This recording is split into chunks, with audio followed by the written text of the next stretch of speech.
Today on Engineering Newswire, we're 3D printing engagement rings, working to coordinate troops' positions, and testing to see if computers can really think for themselves. Which they can.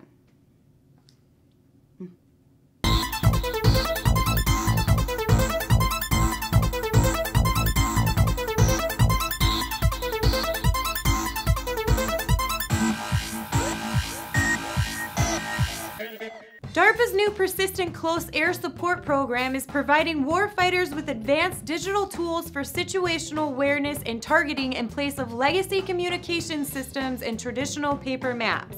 Paper maps? They still make those? The system safely coordinates troop positions while simultaneously providing close air support for ground forces, which is important for keeping people alive on the battlefield. This same technology is being applied to firefighters battling wildfires who face similar challenges.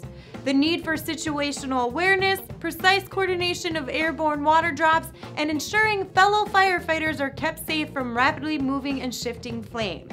Called Fireline Advanced Situational Awareness for Handhelds, or FLASH, the prototype system includes tablet computers, aircraft-mounted sensors, and radios designed to identify the location of every firefighter and firefighting aircraft in expansive fire zones. The system overlays multiple streams of information onto a shared digital map visible via tablet computers.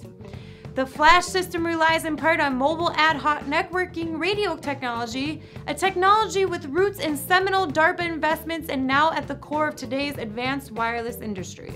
An online diamond retailer that has been around for more than 25 years, Brilliance is always looking for ways to replicate the in-store shopping experience.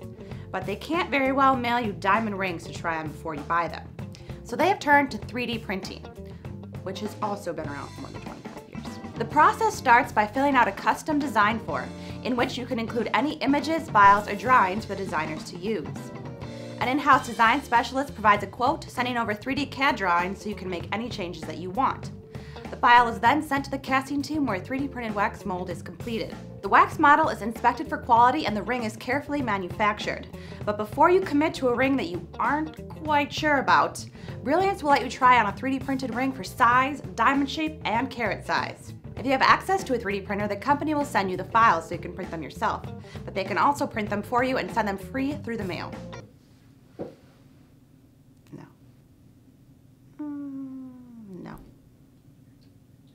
Yes! A million times, yes. See, we're finicky. But Brilliance's new 3D printing service may help you get the ring part right. Even if that's the only thing.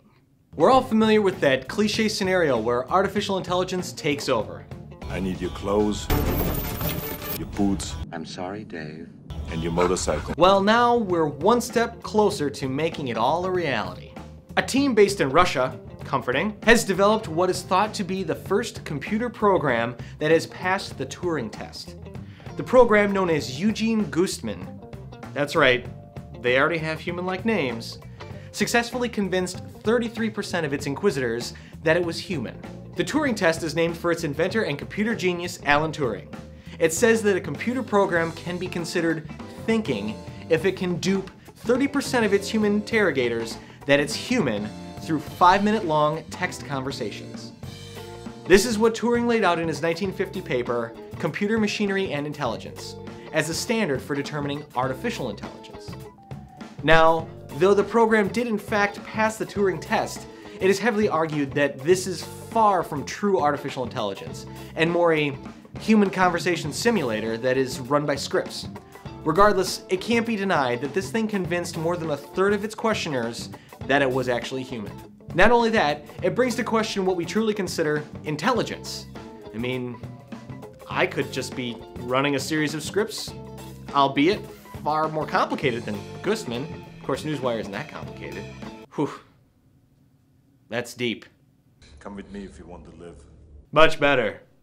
Do you have story ideas? Comment below and we'll cover them in an upcoming episode. For the PD&D channel, I'm Melissa Fossbender and this has been your Engineering Newswire.